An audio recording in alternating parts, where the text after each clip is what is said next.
وَإِذْ قُلْنَا لِلْمَلَائِكَةِ اسْجُدُوا لِآدَمَ فَسَجَدُوا إِلَّا إِبْلِيسَ أَبَى وَاسْتَكْبَرَ وَكَانَ مِنَ الْكَافِرِينَ وَقُلْنَا يَا آدَمُ اسْكُنْ أَنْتَ وَزَوْجُكَ الْجَنَّةَ وَكُلَا مِنْهَا رَغَدًا حَيْثُ شِئْتُمَا وَلَا تَقْرَبَا هَذِهِ الشَّجَرَةَ فَتَكُونَا مِنَ الظَّالِمِينَ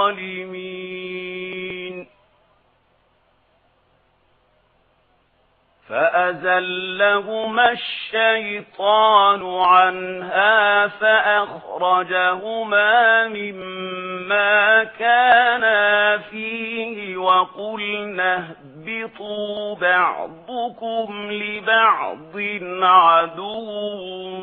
وَلَكُمْ فِي الْأَرْضِ مُسْتَقَرٌّ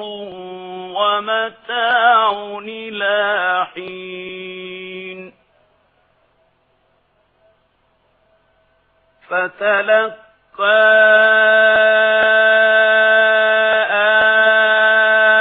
آدَمُ مِنْ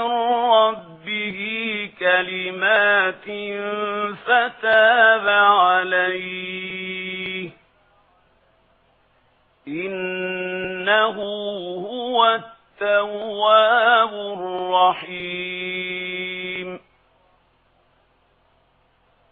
قُلْنَا اهْبِطُوا مِنْهَا جَمِيعًا فَإِمَّا يَأْتِيَنَّكُم مِّنِّي هُدًى فَمَن تَبِعَ هُدَايَ فَلَا خَوْفٌ عَلَيْهِمْ وَلَا هُمْ يَحْزَنُونَ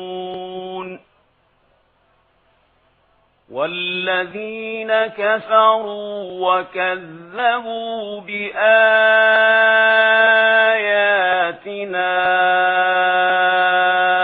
أُولَئِكَ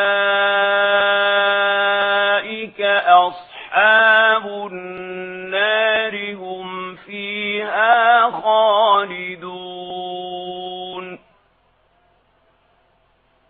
يَا بَنِي إسرائيل اذكروا نعمتي التي أنعمت عليكم وأوفوا بعهدي أوف بعهدكم وإياي فارهبون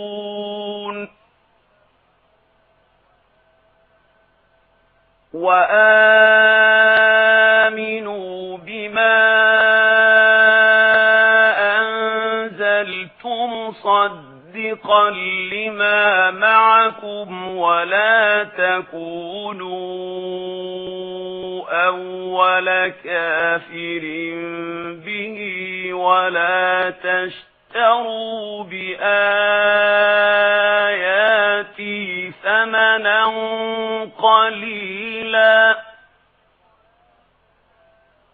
ولا تشتروا بآياتي ثمنا قليلا وإياي فاتقون